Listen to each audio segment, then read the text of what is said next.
앞에 나왔습니다. 저희들 말씀을 통하여 우리의 심령이 새로워지기를 원하고 하나님을 더 깊이 알기를 원합니다. 주여, 주의 말씀을 깨닫는 은혜를 주시고 또 말씀을 듣는 가운데 우리 가운데 확실한 믿음을 허락하여 주시옵소서. 부족한 종입니다. 도구로 사용해 주시고 하나님의 말씀을 바르게 대언할 수 있도록 붙잡아 주시옵소서. 수요사경에 방해하는 악한 세력들을 막아주시고 성령 하나님께서 이 시간 임하여 주시옵소서.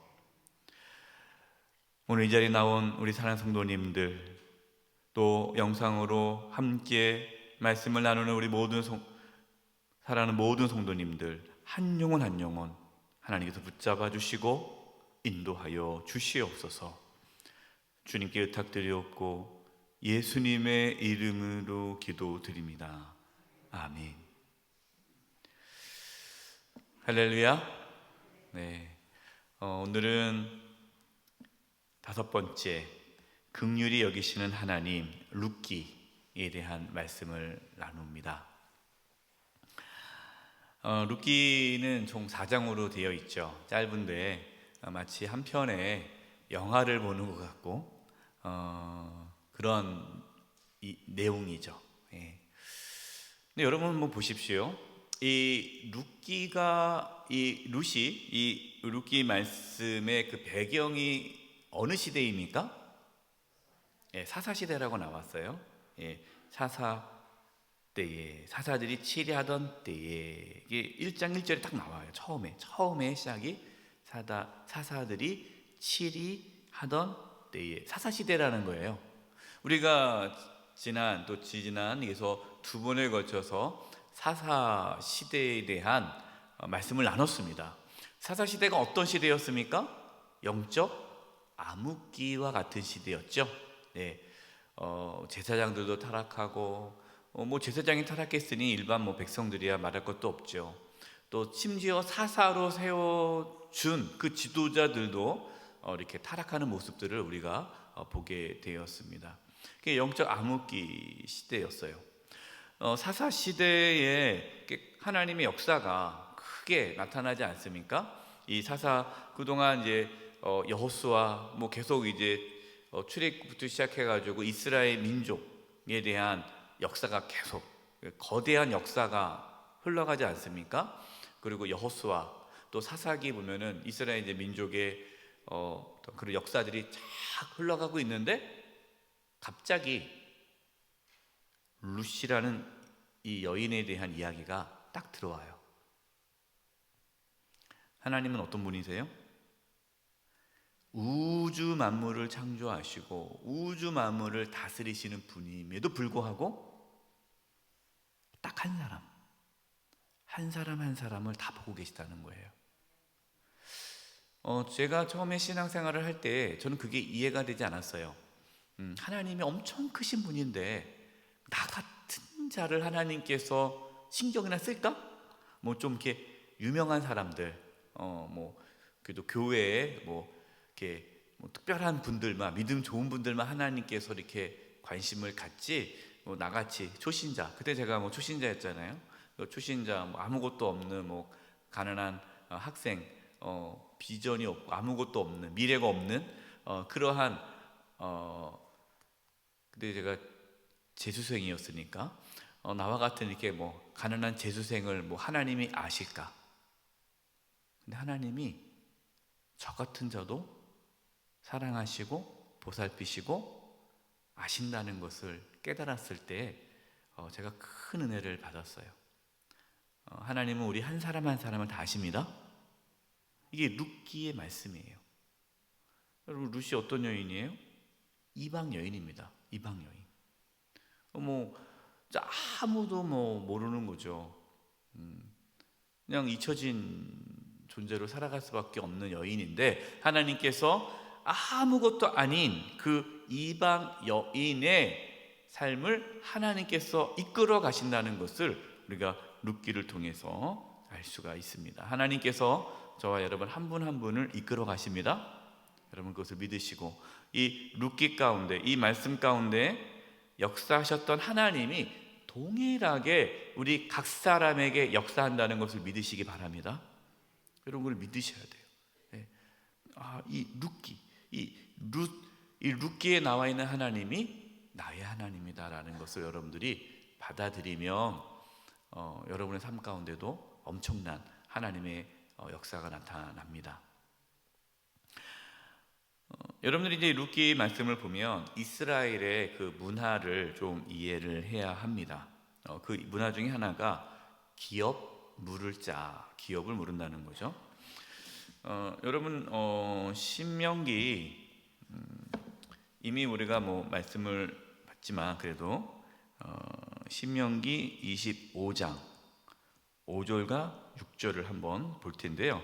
여기서 이제 기업을 물을 자를 세우라는 이제 말씀이 나옵니다.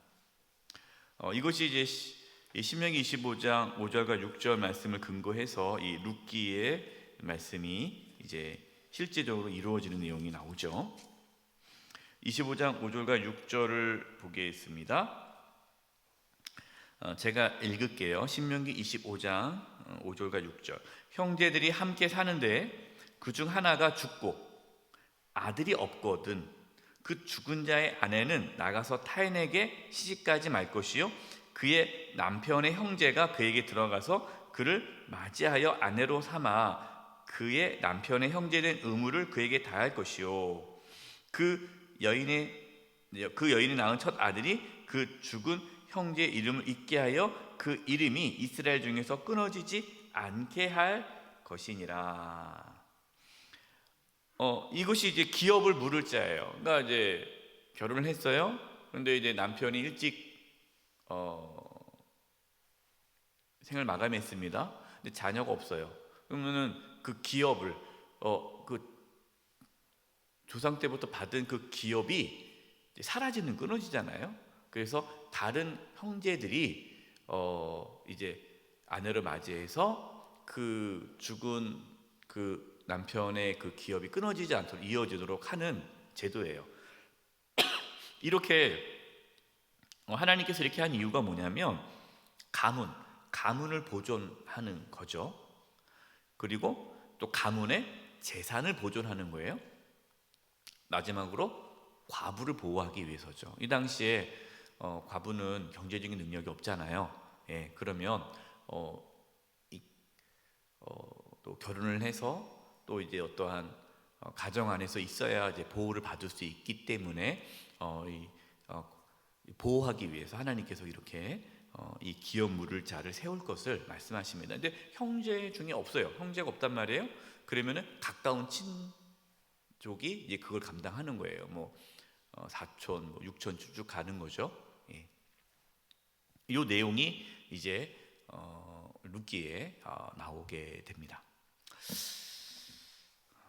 이제 말씀을 볼 텐데요. 말씀의 제목이 이제 긍휼히 여기시는 하나님이에요. 긍휼히 여기시는 하나님. 모든 것을 잃어버린 이방 여인 나오죠. 오늘 룻기의 메시지는 단순합니다. 모든 것을 잃어버린 이방 여인. 하나님의 긍휼로 또 그의 삶을 풍성케 하시는 하나님. 이것이 이제 룻기의 전체적인 주제입니다. 첫 번째, 긍휼히 여기시는 하나님, 같이 한번 읽어보겠습니다. 시작. 우리가 고난 가운데서도 소망을 품을 수 있는 것은 하나님의 긍휼하심을 믿기 때문이다. 하나님의 긍휼 때문에 우리는 이 세상에서 풍성한 삶을 사는 것이다. 우리의 능력이 우리를 지켜주는 것이 아니라 하나님의 긍휼이 우리를 지켜준다.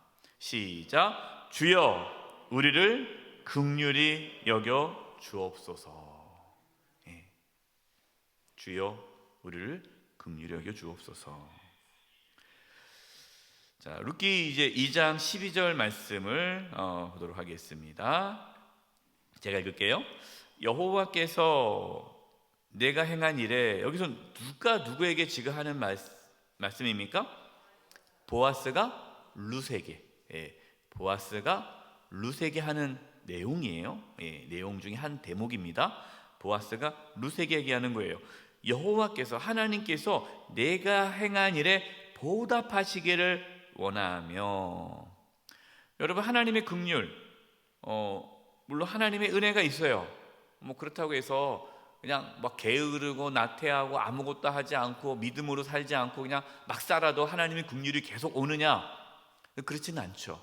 예. 하나님의 긍휼이 이 룻에게 임했는데, 그러나 그 룻이 그동안 행한 일, 시어머니 나오미를 지극정성으로 모시고, 예? 또 성실하게 살고, 정말 이렇게 그런 모든 것들을 하나님은 다 알고 계셨다라는 거죠. 그래서 그 일에 보답하시기를 원하며. 여러분, 하나님께서 우리에게 이제 복을 주시는데요, 그 복이라는 게, 복은 뭐냐면요, 내가 수고한 만큼 받는 것이 복이에요. 예. 아무것도 안 했는데 그냥 공짜로 주어지는 것, 여러분, 그것은 복이 아니죠. 예. 성경에서 말하는 하나님께서 복을 주신다 했을 때 내가 수고한 대로 얻는 것이 복이에요. 왜 그러냐면 수고한 대로 얻지 못하는 경우가 많잖아요. 예? 그래서 수고한 대로 얻게 된 거죠. 룻이 하나님께서 내가 행한 일에 보답하시기를 원하며 이스라엘 하나님 여호와께서 그의 날개 아래에 보호받으러 온 내게. 자, 룻이 지금 하나님의 날개 아래에 보호를 받으러 온 내게. 그러니까 룻에게는 하나님에 대한 믿음이 있었던 거죠. 하나님에게 보호하심을 받고자 하나님을 선택한 거죠. 뭐 나중에 나오겠지만 나오미가 너 집으로 가라 했을 때 안 가겠다. 어머님의 하나님이 나의 하나님이 되시겠다. 그래서 하나님을 선택을 하죠. 하나님의 보호하심, 보호를 받으러 왔다라는 거예요. 내게 온전한 상 주시기를 원하노라. 요 보아스가 룻에게 했던 이 말씀이 실제로 룻에게 이루어지게 되었죠. 자, 이제 처음부터 이제 보도록 하겠습니다. 룻은요, 룻기는 처음에는 상실, 뜻밖의 상실로 말씀이 시작됩니다. 상실이라는 게 뭡니까? 갑작스럽게 빼앗겨 버린 거예요. 자기의 잘못으로 인한 상실이 아닙니다. 갑작스럽게 사랑하는 사람이 뭐 교통사고를 당해서 세상을 떠나거나, 갑자기 암에 걸려 세상을 떠나거나, 불의한 사고로 뭔가 이렇게 떠나게 될 때 이 상실감은 이루 말할 수 없죠. 여러분, 이 뜻밖의 상실은요, 너무나 큰 충격과 괴로움을 줍니다. 사랑하는 사람이 떠나가는 그것이 너무나 큰 아픔과 상처이지만 또 그 외에도 우리가 살아가면서 뜻밖의 찾아오는 고통, 아픔이 있죠. 근데 가장 힘든 것 중에 하나가 이러한 사랑하는 사람을 떠나보내는 거예요. 왜냐하면 그 고통은 변하지 않아요. 죽을 때까지. 그렇지 않겠습니까? 예, 자녀를 잃은 부모는 이 땅에 사는 동안에 늘 고통스러울밖에 없는 거예요. 예. 이 고통, 이 뜻밖의 상실을 가정이 겪게 됩니다. 근데 첫 번째 상실이 뭐냐? 경제적인 상실, 재산을 다 잃게 되죠. 자, 룻기 1장 1절에서 2절입니다.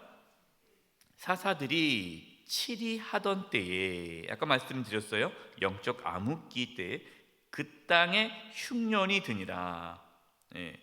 유다 베들레헴의 한 사람이 그의 아내와 두 아들을 데리고 모압 지방에 가서 거류하였는데, 자, 가면 이 유다 베들레헴에 살고 있던 사람이 엘리멜렉인데, 이 엘리멜렉이 이 흉년이 들었어요. 베들레헴에 흉년이 들었다고 해서 그 땅을 떠나면 됩니까? 안 됩니까? 떠나면 안 돼요. 하나님께서 주신 기업이에요. 하나님 주신 땅이에요. 그렇기 때문에 흉년이 들어도 버텼어야 되는데, 이 엘리멜렉은 믿음이 없었던 것 같고 그 아내인 나오미도 믿음이 없었던 것 같아요. 그래서 흉년 드니까 우리 모압이 좀 부유하다 하니 우리 모압, 이방인 땅입니다. 모압으로 가자. 한 거예요. 그래서 2절, 그 사람의 이름은 엘리멜렉이요 그의 아내 이름은 나오미요 그의 두 아들의 이름은 말론과 기런이니 유다 베들레헴 에브랏 사람들이라 그들이 모압 지방에 들어가서 거기 살더니. 네. 뭐 사사 시대니까 당연히 뭐 이사한다는 것에 대해서 전혀 그런 게 없었을 거예요. 뭐 그보다 더 악한 일이 많이 있었는데 뭐 이 정도야 뭐 대수롭지 않았겠죠. 그랬더니 어떻게 됐습니까? 28페이지 가족의 죽음. 그 모압 땅에서 잘 먹고 잘 살 줄 알았는데 그 모압 땅에서 이제 환란이 시작되는 거예요. 고통이 찾아온 겁니다. 룻기 1장 3절에서 5절이에요. 나오미의 남편 엘리멜렉이 죽고, 남편이 죽었어요. 얼마나 상심이 크겠습니까? 그래도 견딜 수 있었던 건 두 아들이 있잖아요. 그러니까 견딜 수 있었죠.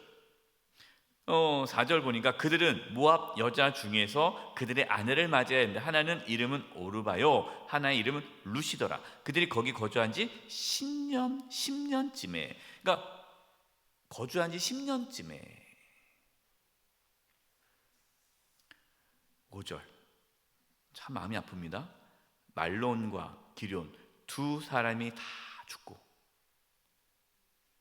그 여인 누굽니까? 나오미죠. 나오미는 두 아들과 남편 뒤에 남았더라.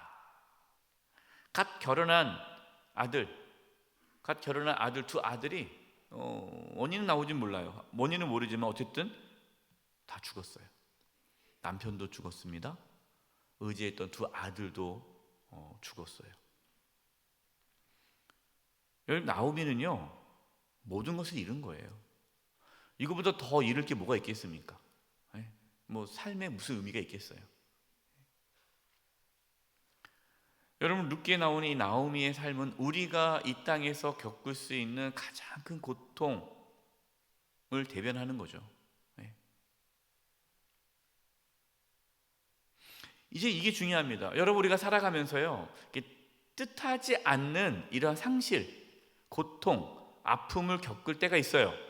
여러분, 그때 우리는 어떻게 반응해야 됩니까? 이것이 그의 삶의 큰 차이를 결정해요. 우리가 어떻게 반응하느냐. 보면요, 이 상실에 대한 나오미의 반응이 하나님 중심적인 신앙으로 바뀝니다. 우리가 지난주 주일 말씀에서 여러분 고난이 우리의 믿음을 어떻게 한다고 했습니까?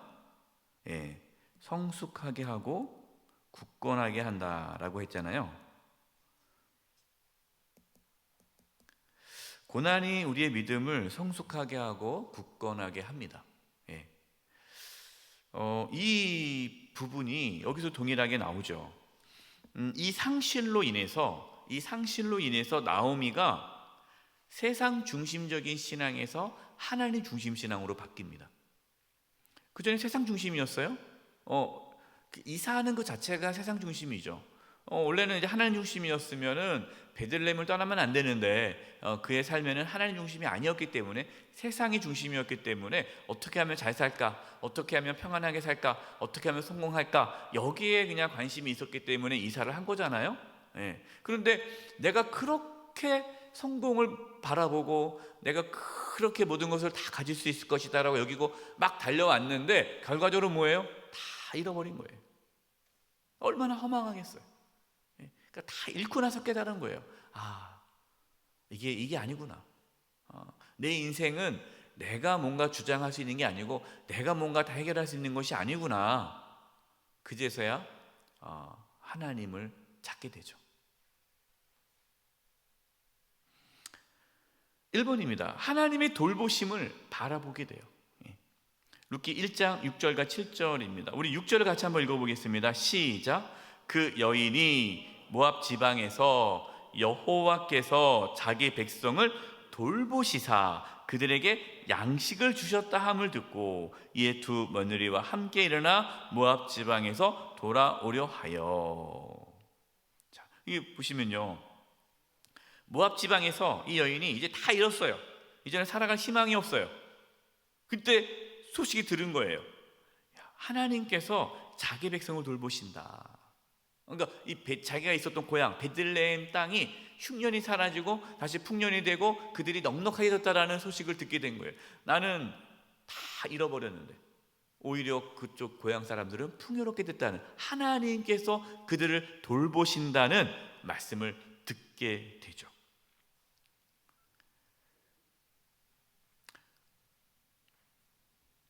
그래서 이제 며느리와 함께 있던 그쪽 다시 유다 땅으로 돌아가려고 하는 것입니다. 이제 시선이 바뀌었죠. 세상 중심에서 하나님의 돌보심을 바라보게 된 거죠.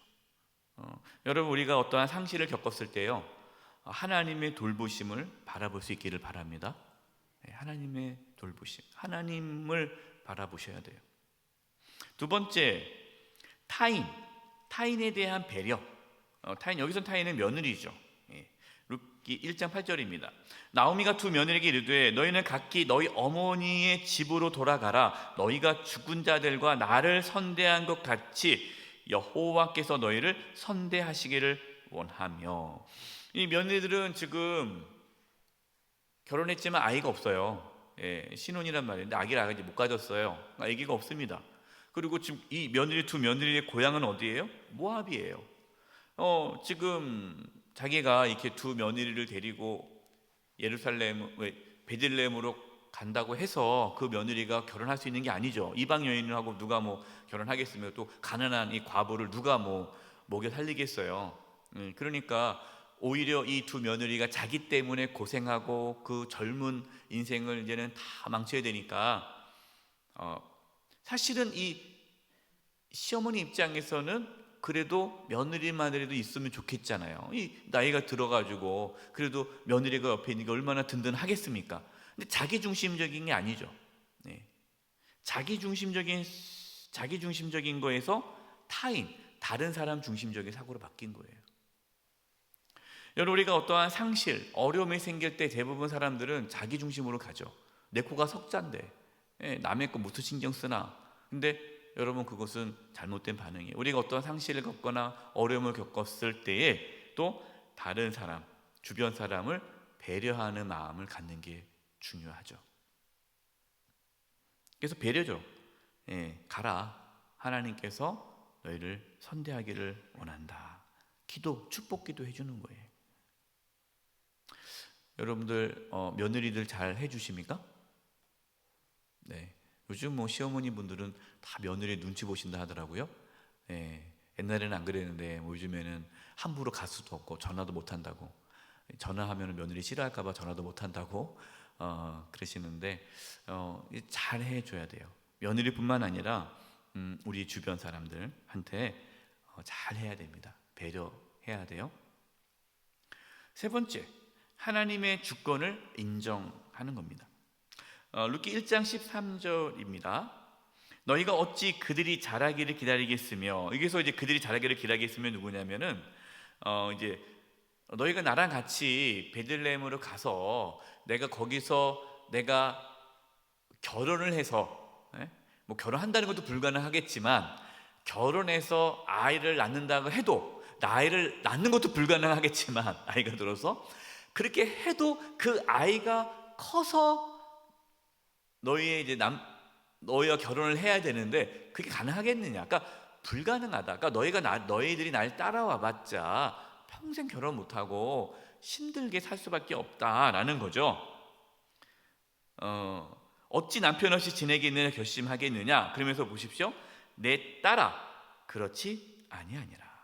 참 이 나오미가 이 며느리를 딸로 여긴 게 보이죠. 내 딸아, 그렇지 아니하니라. 그러면서 보십시오. 여호와의 손이, 하나님의 손이 나를 치셨으므로 나는 너희로 말미암아 더욱 마음이 아프도다. 하나님께서 나를 치셨다. 우리가 잘못된 믿음의 길을 떠나서, 우리가 그런 믿음의 길에서 떠나 세상적으로 살았던 그 삶의 모습을 하나님께서 돌이키기 위해서 나를 징계하셨는데, 자신의 어떠한 잘못된 모습으로 하나님께 징계를 받은 것이, 너희들에게 피해가 간 것이 너무 내가 마음이 아프다라는 거죠.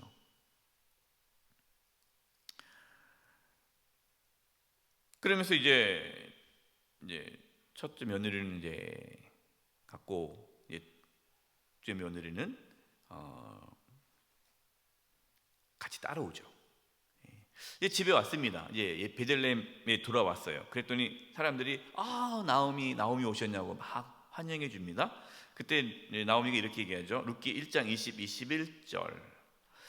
나오미가 그들에게 이르되 나를 나오미라 부르지 말고 나를 마라라 부르라.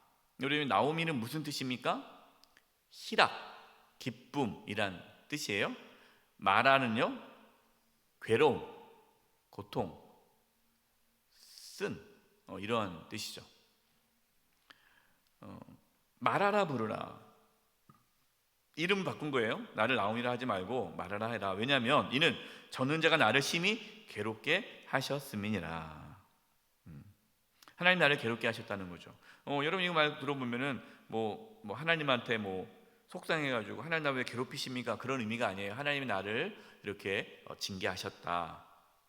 내가 풍족하게 나갔더니 그러니까 모압으로 갈 때만 해도 그래도 가지고 갔겠죠. 예. 여호와께서 내게 비어 돌아오게 하셨느니라. 그러니까 지금 모든 이 과정이 다 하나님의 주권 안에 이루어지고 있다라고 고백하는 거예요. 예. 하나님의 주권. 주신 자도 여호와시요 취하신 자도 여호와시요. 예. 내 남편, 내 두 아들 다 하나님이 데려가셨다. 예. 하나님의 주권을 인정하는 겁니다. 예. 이것이 중요해요. 여러분, 우리가 하나님 앞에 사실 따질 게 없죠. 오늘 다 하나님 거 아닙니까? 예. 그래도 주신 자도 여호와시요 취하신 자도 여호와시니, 욥처럼 우리가 하나님을 찬양할 수밖에 없는 거예요. 내가 병이 들었다 하더라도 원망할 수가 없죠. 어떤 분들은 몸이 아프면 하나님 원망해요. 예. 원망할 수 있겠죠, 처음에는. 그러나 곰곰이 생각해 보세요. 건강한 것이 은혜죠. 그동안 건강하게 산 것이. 그동안 건강하게 산 것이 은혜 아니었습니까? 건강하게 산 것이 은혜인 거예요. 예. 어차피 우리는 몸이 아파서 물론 이제 우리의 기도 제목은 안 아프고 건강하게 있다가 딱 잠자고 있다가 그 다음날 아침에 천국 가는 거, 다 그걸 바라고 있죠. 예? 아프지 않고. 하지만 그것이 꼭 우리가 누려야 할 권리는 아니잖아요. 예. 그것이 마치 우리 거 아니잖아요. 예. 그렇게 해주면 감사한 거고. 그렇지 않고 우리가 아파서 세상을 떠난다 해도 어차피 우리의 모든 생명과 우리의 건강과 모든 거 다 하나님 건데 우리 거기에 대해서 뭐라고 할 수가 없는 거죠. 그 믿음이 있어야 됩니다. 나오미에게 그 믿음이 있는 거예요. 그래서 이 상시를 통해서 모든 것이 하나님의 주권, 하나님의 주인이시됨을 고백하는 고백입니다. 그래서 여호와께서 나를 징벌하셨고 전능자가 나를 괴롭게 하셨거늘 너희가 어찌 나를 나오미라 부르느냐. 상실에 대한 나오미의 반응은 하나님 중심 신앙으로 바뀌게 된 겁니다. 이 신앙에 두 가지 이렇게 형태가 있어요. 어떤 분이 이제 고난을 당하면 어떤 분들은 하나님께 더 가까이 나가시는 분들이 있고요. 어떤 분들은 고난이 오면 어떡합니까? 하나님을 피하는 분들이 있어요. 하나님 어떻게 나한테 그럴 수가 있냐고. 나 실망했다고. 나 그런 하나님 안 믿겠다고. 그래서 하나님을 등지는 분들이 있어요. 네. 시험에 들었다고. 네. 그래서 시험에 들었다고. 이제 안 나오겠다고 교회. 네. 아니, 시험에 들면 어떻게 됩니까? 깨어 기도해야죠. 여러분 시험 들면요 더 하나님께 나가셔야 돼요. 네. 근데 사탄마귀는 그 시험을 통해서 믿음을 잃도록 하기 위해서 자꾸만 이제 끌어내는 거예요. 네, 거기에 이제 우리가 지면 안 돼요. 그래서 여러분 혹시 마음에 시험 드는 것 같아, 그럼 어떻게 해야 돼요? 의지적으로 하나님께 나아가셔야 돼요. 네, 깨어 기도하셔야 돼요. 하나님 중심으로 가셔야 돼요. 그래야 그 시험을 이기고 승리할 수 있는 거고, 그 시험 이후에 찾아오는 하나님의 은혜와 복을 누릴 수가 있는 거예요. 상실에 대한 룻의 반응을 보겠습니다. 이 상실에 대한 나오미의 반응이고, 그 다음에 이제 룻의 반응을 보겠습니다.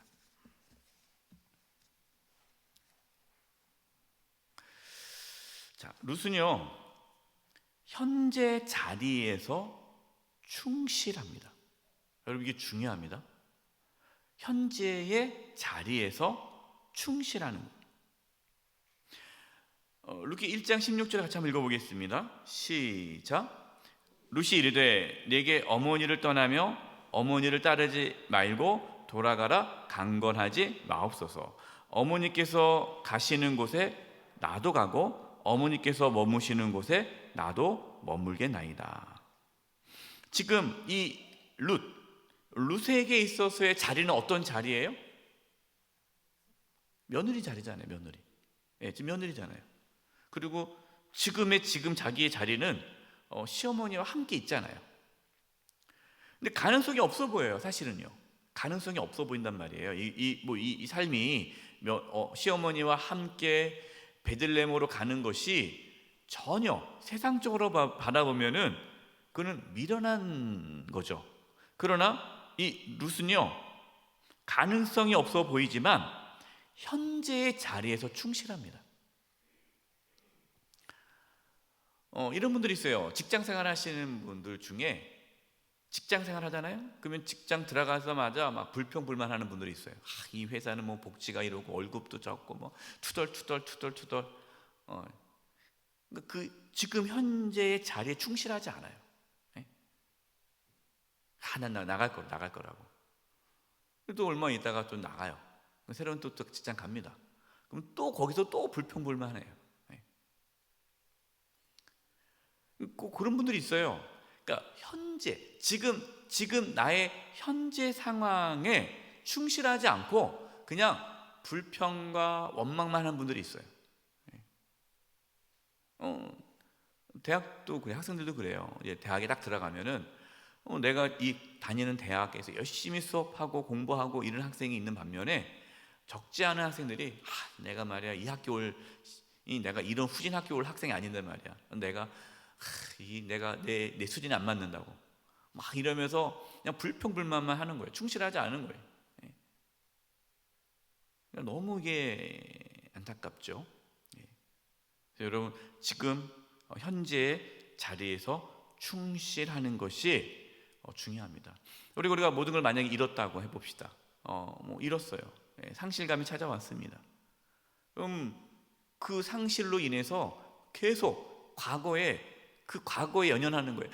내가 말이야 옛날에는 말이야 뭐 몇 평 아파트에 살았는데 말이야 집에 뭐 도우미 아주머니도 두고 말이야 뭐 자가용도 뭐 좋은 거 타고 다녔는데 말이야 지금 다 잃어가지고 부도나서 해가지고 지금 이렇게 됐는데 아이고 그때가 좋았는데 하면서 그 과거 얘기만 하시는 분들이 있어요.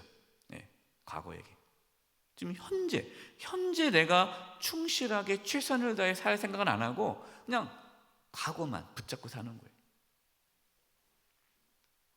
여러분 그것은 믿음의 삶이 아니에요. 저와 여러분은 현재의 자리에서 충실할 수 있기를 바랍니다. 네, 지금 있는 자리에 충실하셔야 돼요. 네, 지금. 두 번째, 하나님을 선택함. 룻기 1장 16절. 어머니의 백성이 나의 백성이 되고 어머니의 하나님이 나의 하나님이 되시리니. 룻은 이제 선택을 해야 되지 않겠습니까? 여러분 우리는 다 선택을 해요? 우리의 삶은 다 선택의 연속이잖아요. 선택을 하는 거란 말이에요. 그 우리가 어떠한 상실감, 어떠한 어려움, 고통과 또 뭔가가 다 잃어버렸을 때에 그때 우리는 어떻게 반응하느냐를 지금 우리가 룻기를 통해서 보는 거예요. 이 나오미는 이렇게 상실에 대한 반응을 했고 룻은 현실에 충실하면서 하나님을 선택했죠. 왜냐하면 룻은 아직 하나님에 대해서 신앙 고백을 하지 않았단 말이에요.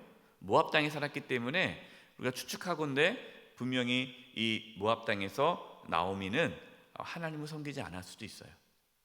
이방인을 그 모압의 신을 섬길 수도 있죠. 그래서 이 시어머니가 뭐라고 합니까? 갈 때 너희가 너희 가정으로 가고 너희 신을 섬기라 그러잖아요. 너희 신을 섬기라. 너희 신. 그러니까 계속 이 룻은 모압 신을 섬겨올 수도 있어요. 근데 이제 어머니를 따라간다는 것은 하나님을 선택해야 되는 거죠. 내가 믿었던 신을 버리고 하나님을 선택하게 되는 거죠. 다섯 번째, 이제 중요합니다. 여러분, 우리가 이제 하나님의 인도하심을 이제 받아야 돼요. 하나님의 인도하심을 받는 삶, 하나님의 인도하심을 받는 삶에 대해서 우리가 룻기를 통해서 이제 나눌 것입니다. 여러분, 이것은요 동일해요. 이 수천 년의 역사가 지나도 하나님의 인도를 받는 방식은 동일합니다. 많은 분들이 궁금해요.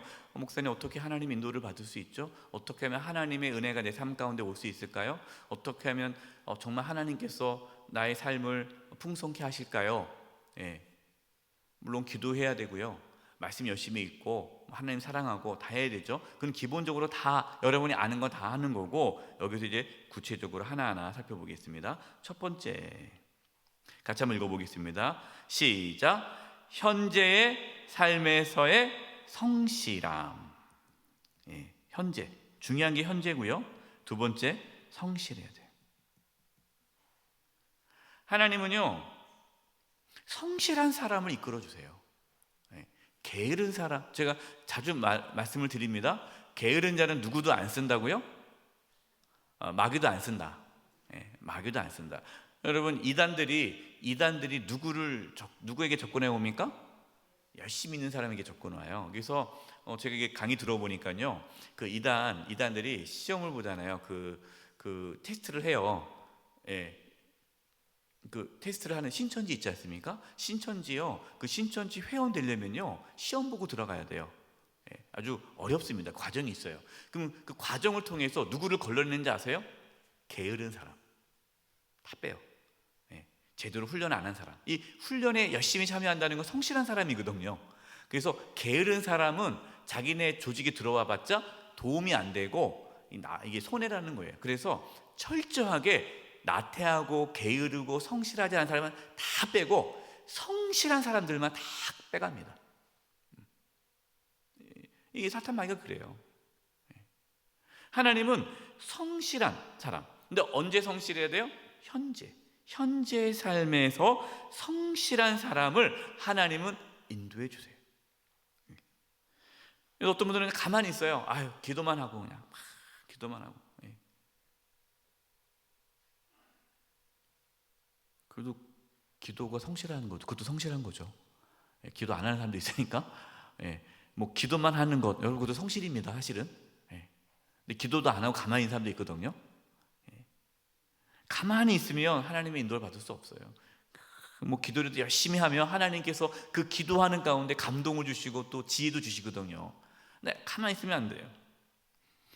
여러분, 룻이 어떻게 했는지 보십시오. 룻 2장 2절과 7절에 2절 보겠습니다. 모압 여인 룻이 나오미에게 이르되 원하건대 내가 밭으로 가서 내가 누구에게 은혜를 입으면 그를 따라서 이삭을 줍겠나이다 하니 나오미가 그에게 이르되 내 따라 갈지어다 하매 그의 말이 나로 베는 자를 따라 단 사이에서 이삭을 줍게 하소서 하였고 아침부터 와서는 잠시 집에서 쉰 외에 지금까지 계속하는 중이니이다. 이 7절은 누가 한 말이냐면 보아스의 종이 한 얘기예요. 이 보아스의 종이 이 룻이라는 이 여인이 하루 종일 이렇게 일하고 있습니다라는 거 주인한테 얘기한 내용이 7절이고 2절은 룻이 시어머니한테 얘기한 거예요. 여러분, 이것은 뭐냐면 당시에 고아와 과부와 나그네를 위해서 추수할 때 떨어진 이삭은 줍지 말라라고 하나님께서 말씀하셨어요. 그러니까 이제 떨어진 이삭. 제가 이제 저희도 이제 어렵게 가난하게 살았는데 저희 어머님이 시장에서 이제 배추 같은 떨어지잖아요, 이렇게. 그런 걸 이제 주워다가 국을 끓여 주셨어요. 그런 걸 다 그렇게 했지 않습니까? 저희 가정만 그럴 수도 있겠죠. 근데 이렇게 시장 같은 데 보면 이제 막 이렇게 뭐 하고 배추 뭐 떨어지잖아요, 이렇게. 그럼 그거를 이제 가져가는 거예요. 얻어가는 거죠. 이제 그걸로 이제 배추국을 끓여 먹고 그랬어요. 그러니까 이 당시에 하나님께서 그렇게 이삭 떨어지면 그 이삭을 줍지 말아라. 그런 가난한 사람들 주워가게끔. 그러니까 그거를 이제 룻이 알고 있어서 시어머니한테 얘기하는 거예요. 제가 나가서 그 떨어진 이삭을 주워 오겠습니다. 아니 뭐 누가 뭐 쌀을 주겠어요? 뭐 밥을 누가 돈을 주겠어요? 어떤 사람은 어떻게 되겠지 뭐, 아이 뭐 누군가 하겠지 뭐, 이게 아니에요. 룻은 나가서 열심히 일한 거예요.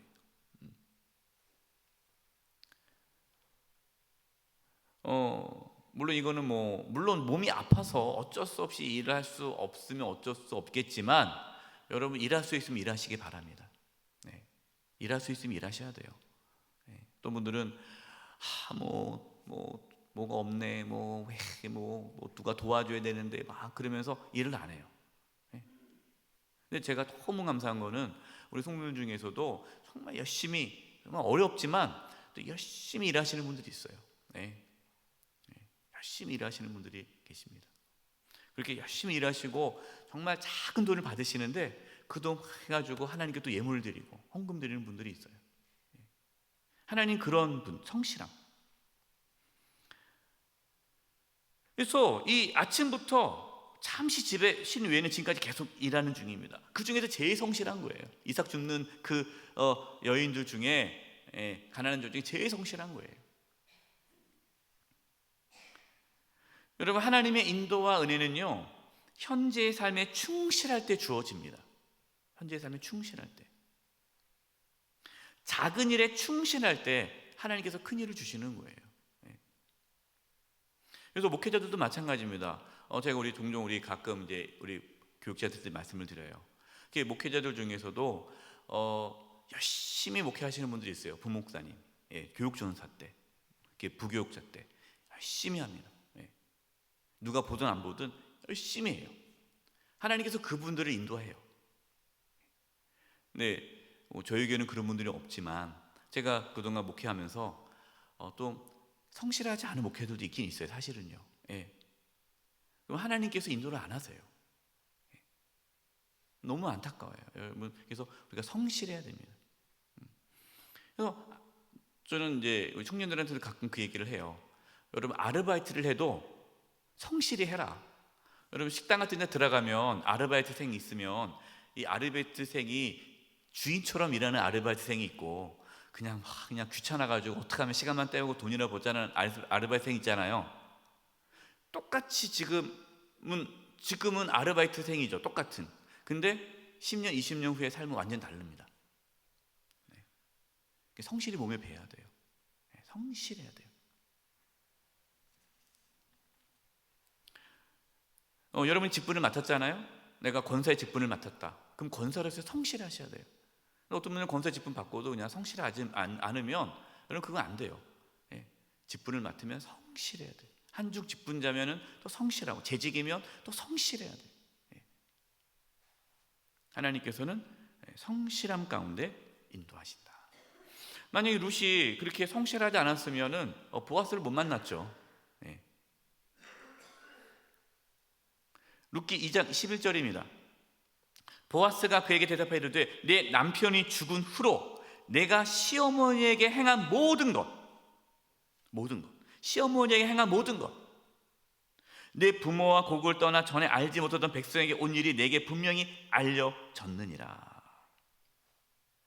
보아스가 이제 룻에게 얘기하는 거예요. 그러니까 보아스가 룻에게 은혜를 베풀지 않습니까? 이렇게 떨어진 이삭을 그래 마음껏 주서라. 딴 데 가지 말고 여기서 주서라. 그리고 뭐 음식도 주고 물도 마음껏 마시게 하고 또 종들에게 얘기해가지고 이삭을 좀 흘려라. 다 굽지 말고 그냥 좀 떨어뜨려라. 일부러 떨어뜨려서 좀 가져가게끔 해라. 막 은혜를 베풀잖아요.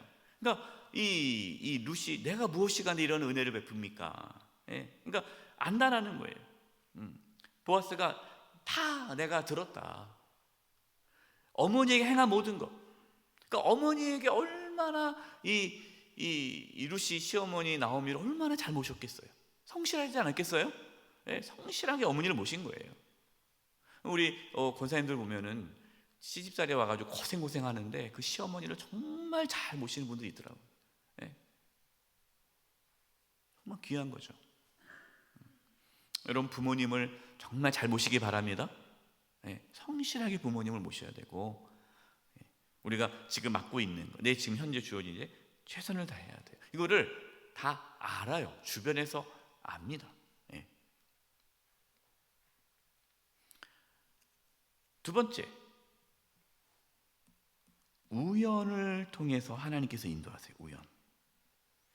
참 이게 신비입니다. 신비. 우리에게는 우연이에요. 우연. 그러나 하나님에게는 하나님의 섭리. 어려운 말로 섭리. 하나님의 놀라운 섭리. 계획 가운데 이것이 이루어지는 거예요. 근데 나타나는 현상은 우연이에요. 우연. 왜냐하면 룻이 이삭을 주스러 가는데 많은 밭이 있는데, 많은 그 이삭 줍는 곳이 있는데 그냥 계획적이지 않아요. 그냥 가서 주웠던 그 이삭 주웠던 그 땅이 누구 땅이에요? 보아스 땅이에요. 그 보아스가 누구예요? 또 알고 보니까 기업을 물을 수 있는 친족인 거예요. 여러분 이게 계획적인 게 아니에요. 그냥 우연히. 그래서 여기 나오잖아요. 우연히. 이 룻기 2장 3절과 4절입니다. 룻이 가서 베는 자를 따라 밭에서 이삭을 줍는데 우연히, 여러분 우연히 동그라미 치세요. 우연히 엘리멜렉의 친족 보아스에게 속한 밭에 이르렀더라.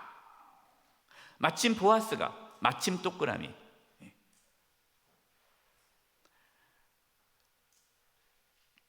또 마침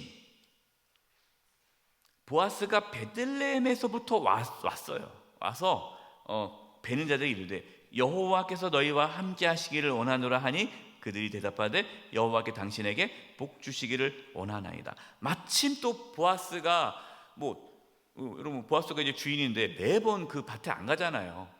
다 일꾼들이 가죠. 근데 또 마침 또 가서 이 보아스가 룻을 만나게 되는 거예요. 여러분 이 우연이라는 거 우리가 만들어낼 수 없지 않습니까? 그렇죠? 우연은 내가 할 수가 없는 거예요. 근데 우리가 살아오면서요, 참 우연이라는 게 우리 삶에 있단 말이에요. 우연. 생각지도 못하게 갑자기 누구를 만나게 되고, 그 만남을 통해서 또 다른 어떤 길이 열리게 되고, 여러분 그 우연이라는 것이 하나님의 섭리 가운데 있다라는 거예요. 어떤 사람에게는 그 우연이 하나님의 축복이 되고, 또 어떤 사람에게는 그 우연이 축복이 안 될 수도 있어요. 왜냐? 성실하지 않거나 그러면은 오히려 그것이 마이너스가 되겠죠. 만약에 성실하지 않았다 해보세요. 룻이 성실하지 않아요. 그랬으면 그 보아스가 마침 또 우연히 만났어요. 그러면 저게 성실하지 않은 여자가 이 여자구나. 내가 절대로 저 여자를 내가 도와주지 말아야지 한다면 어떻게 되겠습니까? 그러니까 여러분 우리가 최선을 다하게 성실하게 살아가면 하나님께서 우연이라는 걸 통해서 하나님 섭리 가운데 역사하시는 거예요.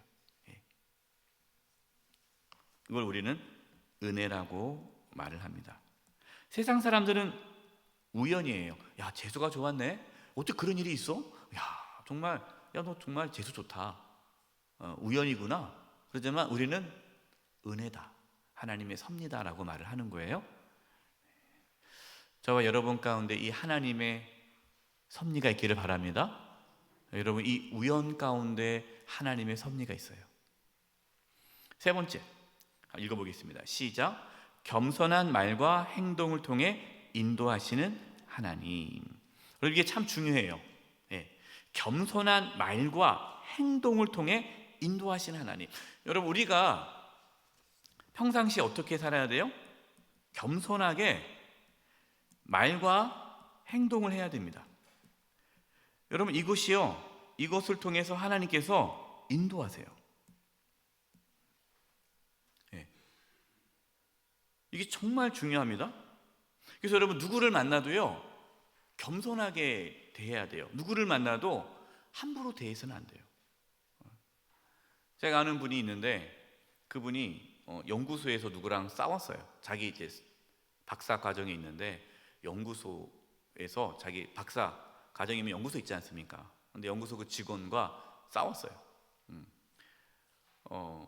저한테 얘기하더라고요.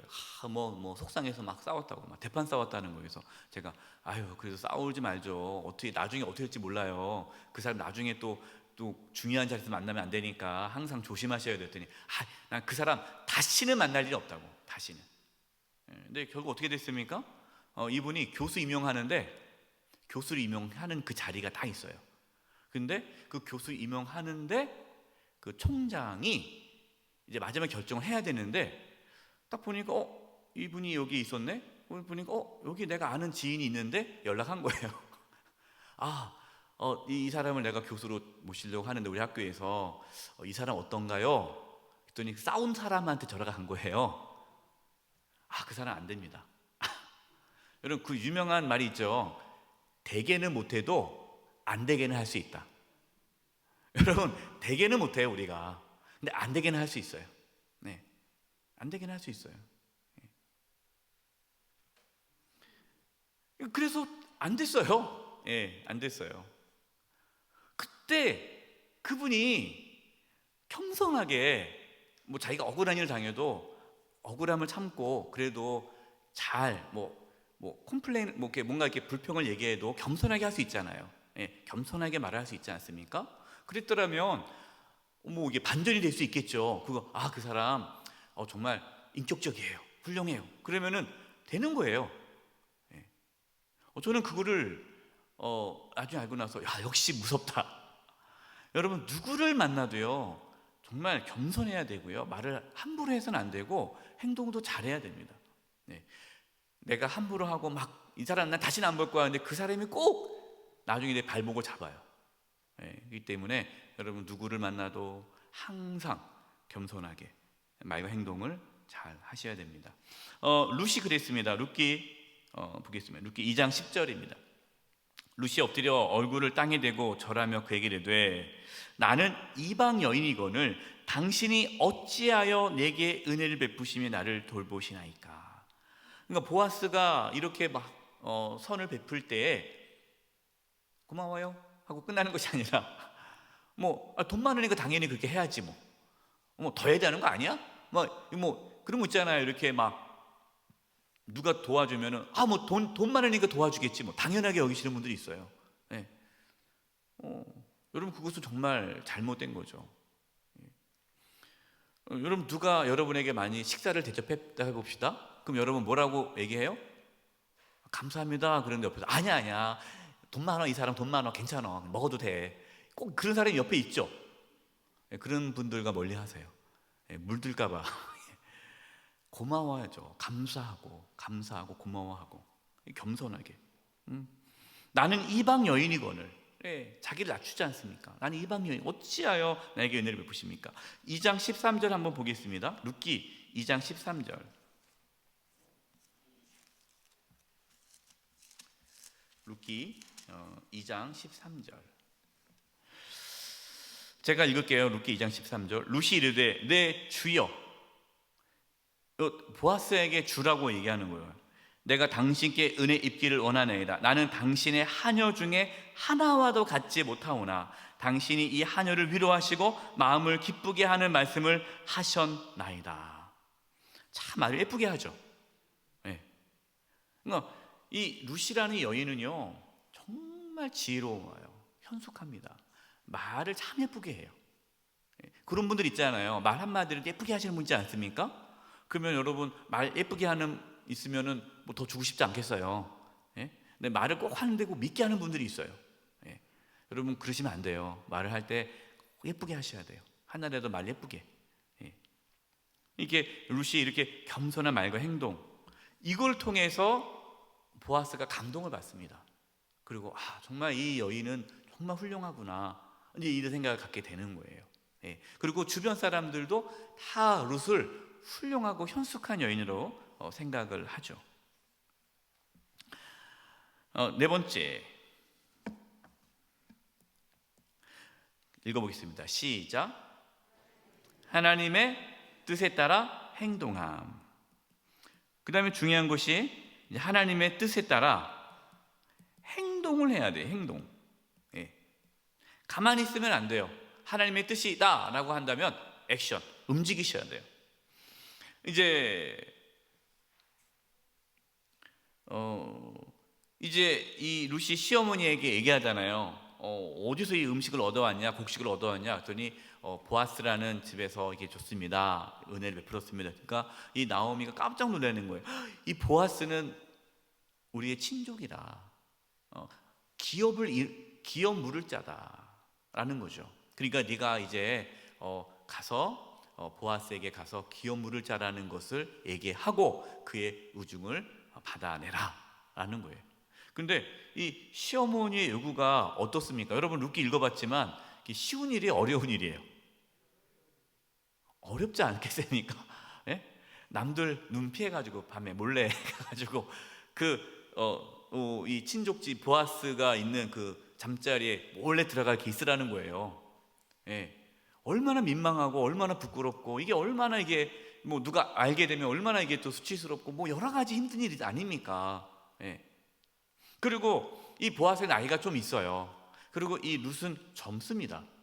그러면 멋지고 뭐 잘생기고 뭐 젊은 사람하고 결혼하고 싶겠잖아요. 근데 나이 많은 남자랑 결혼하고 싶지 않겠죠, 젊은 여자가. 그런데 이 룻은 그게 중요하지 않아요. 왜? 하나님의 말씀에 기업 무르자니까 그를 말씀에 순종하는 거예요. 또 시어머니의 말에 또 순종하는 거예요. 만약에 이 말씀, 하나님의 말씀이 신명기 말씀이 없으면 하면 안 되죠. 예, 이거는 마치 이걸 여러분 이 신명기 말씀 모르면은 이건 무슨 사건이에요? 예, 꽃뱀 사건일 수 있어요. 꽃뱀 사건. 그렇지 않겠습니까? 예? 이렇게 뭐 이 두 시어머니와 자부가 결탁해가지고 돈 많은 남자의 뭔가 이렇게 하려는 이러한 나쁘게 볼 수 있단 말이에요. 근데 그게 전혀 아니잖아요. 기업 물을 자이기 때문에 하나님 말씀에 순종하는 과정으로 나아가는 거예요. 그래서 이렇게 보십시오. 룻기 3장 5절입니다. 룻이 시어머니에게 이르되 어머니의 말씀대로 내가 다 행하리라 하니라. 예, 순종하기로 약속했어요. 그리고 실제로 했어요. 그래서 이렇게 이제 발밑에 누워 있는 거예요. 그러니까 이제 보아스가 깜짝 놀라서 당신은 누구냐? 내가 누구냐? 하는 거죠. 그래서 9절 보십시오. 이르되 내가 누구냐 하니 대답해 나는 당신의 여종 룻이오니 당신의 옷자락을 펴 당신의 여종을 덮으소서. 이는 당신이 기업을 물을 자가 됨이니이다. 하나님의 뜻에 따라 행동하는 거예요. 여러분 하나님의 뜻이 때로는 어려움일 수 있죠. 뭐 힘든 일 수도 있고 나에게 뭔가 쉬운 일이 아닐 수 있어요. 근데 따지지 않고 하는 거예요. 했기 때문에 또 하나님의 인도가 있는 거죠. 여러분 재지 마시고 하나님께서 말씀하시며 순종하시기 바랍니다. 나 이거 못해요. 목사님 못해요 하지 마시고 여러분 순종하세요. 말씀에 순종하시기 바랍니다. 담임 목사의 말에 순종이 아니라 하나님 말씀에 순종하시라는 거예요. 하나님 말씀에. 다섯 번째, 하나님 중심적인 신앙이에요. 룻기 3장 10절 그가 이르되 이제 당신이 기업을 물을 자가 되느니이다 라고 얘기했을 때 이 보아스가 거기에 대한 답을 하는 거예요. 그가 이르되 내 딸아 여호와께서 내게 복 주시기를 원하노라. 내가 가난하건 부하건 젊은 자를 따르지 아니하였으니. 그러니까 이걸 보면은 보아스가 나이가 많다는 걸 알 수가 있는 거예요. 젊은 자를 따르지 않았다라는 거예요. 내가 세상적으로 그렇게 생각하지 않았다라는 거죠. 내가 베푼 인애가 처음보다 나중이 더하도다. 그리고 이제 내 딸아 두려워하지 말라. 내가 내 말대로 내게 다 행하리라. 내가 기업을 물을 것이다. 내가 현숙한 여자인 줄을 나의 성읍 백성이 다 안다. 그러니까 평상시에 이 룻이 행동한 게 있는 거죠. 그러니까 아주 현숙한 거를 다 아니까 걱정하지 말아라. 그러니까 룻은 하나님 중심 신앙,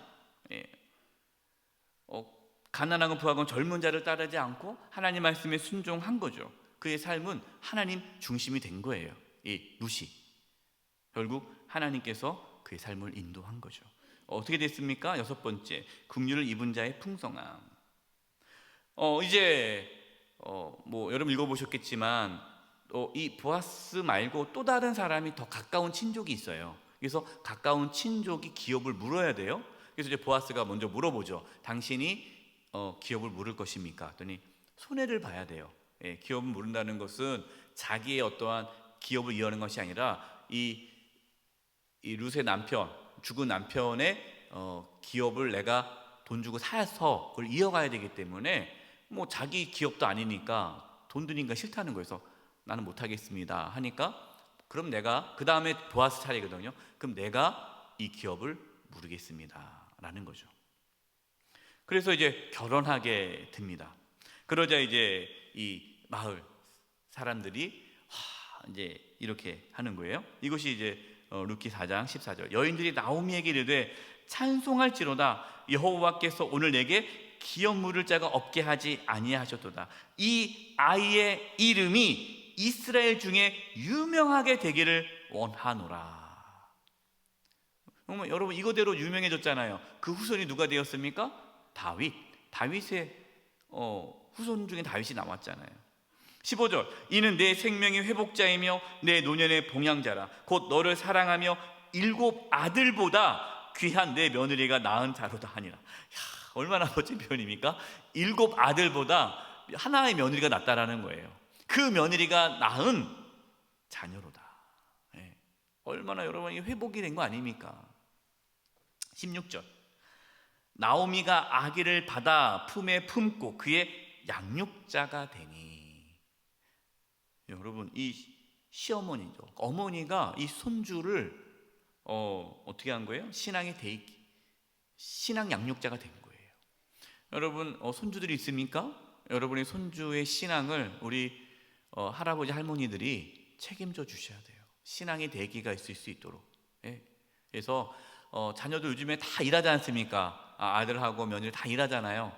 그럼 손주들 자주 이렇게 케어해 주세요. 그러면서 같이 기도해주고 같이 말씀 나누고 신앙으로 그렇게 해주시는 분이 많이 계시는데, 여러분 이게 귀한 거예요. 저한테 어느 권사님, 목사님, 제가 손주를 이제 키워야 돼서 보느라 제가 이제 요 활동을 못 하겠습니다. 낮에 나와야 되는 활동이 있는데 괜찮습니다. 손주 키우는 게 더 중요합니다. 손주를 믿음으로 잘 키우십시오. 이게 귀한 사명이죠. 그 다음에 21절. 살몬은 보아스를 낳았고, 보아스는 이제 룻과 결혼해서 룻을 통해서 오벳을 낳았고, 오벳은 이셋을 낳았고, 이셋은 다윗을 낳았더라. 이게 예수님의 족보에도 들어가잖아요.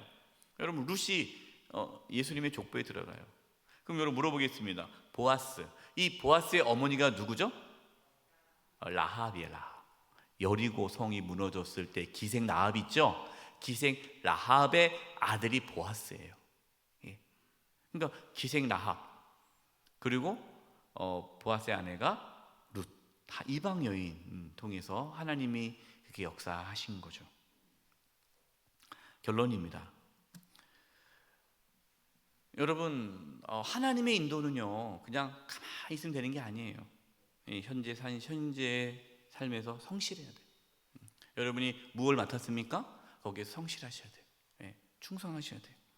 그러면 하나님께서 우연이라는 걸 통해서 하나님 섭리 가운데 우리를 인도해 주십니다. 여러분 우리가 누구를 만나도 겸손해야 돼요. 평상시에 겸손해야 돼요. 저도 이제 몰랐는데 제가 우리에게 이제 부임하고 나서 나중에 알았어요. 담임 목사 청빙하는 그 과정 중에 하나가 제가 섬겼던 교회 관리 집사님에게 물어봤다 하더라고요. 관리 집사. 그래서 저는 제가 전에 있는 교회 또 경비실에 있던 분들하고 다 친하게 지냈거든요. 그래서 저를 되게 좋아하셨어요. 근데 물어보시니까 저에 대해서 너무 그냥 막 칭찬하신 거예요. 그것 때문에 제가 여기 또 청빙된 것 같은데 그때만 제가 그 경비 또 보시는 분들, 또 관리 집사님 만날 때마다 그냥 그분들이 인사할 때 네 그냥 이러고 가고, 뭐 뻣뻣하고 뭐 권위적이고 막 그냥 막 하대하고 이랬더라면 그분들이 글쎄요 이랬으면은 어떻게 되겠어요? 그러니까 하나씩 빼는 거예요. 담임 목사 청빙 과정을 보니까 한 분씩 빼는 거예요. 이렇게 누가 한마디가 있다 그러면 또 빼고, 누가 뭐가 그렇다 빼고. 저도 몰랐는데 다 제 뒷조사를 다 하셨더라고요. 청빙위원들이. 평상시에 그게 중요한 거죠. 다행이죠. 제가 부족한 게 있는데 안 걸린 거죠, 제가. 안 걸린 건데. 예. 여러분, 이게 중요합니다. 우리가 누구를 만나도 친절하게 대해야 되고 겸손해야 되고, 누구를 만나도 따뜻하게 해야 돼요. 말을 예쁘게, 여러분 말을 예쁘게 하시기 바랍니다. 그리고 하나님의 뜻이라면 행동하십시오. 그러면 하나님께서는 그 모든 것을 다 이루어서 우리의 삶을 인도해 주십니다. 이 놀라운 하나님의 인도가 우리 삶에 어떠한 상실과 고통과 아픔이 있어도 이 하나님의 놀라운 긍휼하심이 우리 삶 가운데 나타날 수 있기를 간절히 축원드립니다. 기도하겠습니다. 하나님 아버지, 저희들 참 연약합니다. 저희 삶 가운데 뜻하지 않은 상실과 또 고난과 고통이 찾아올지라도 저희가 믿음으로 반응하게 해주시고, 또 우리의 삶 가운데 하나님의 긍휼하심이 나타나게 해 주시옵소서. 우리 사랑하는 성도님들 한 분 한 분 하나님께서 붙잡아 주시고 인도하여 주시옵소서. 예수님의 이름으로 기도드리며, 지금은 우리 주 예수 그리스도의 은혜와 하나님 아버지의 그 크신 사랑하심과 성령님의 교통하심과 충만하심이 우리 사랑하는 성도님들 한 영혼 한 영혼 위에, 그 가정 위에, 또 그들의 삶 가운데, 우리 영수의 교회와 이 나라 민족 위에 이제부터 영원토록 함께하옵시기를 간절히 축원하옵나이다. 아멘.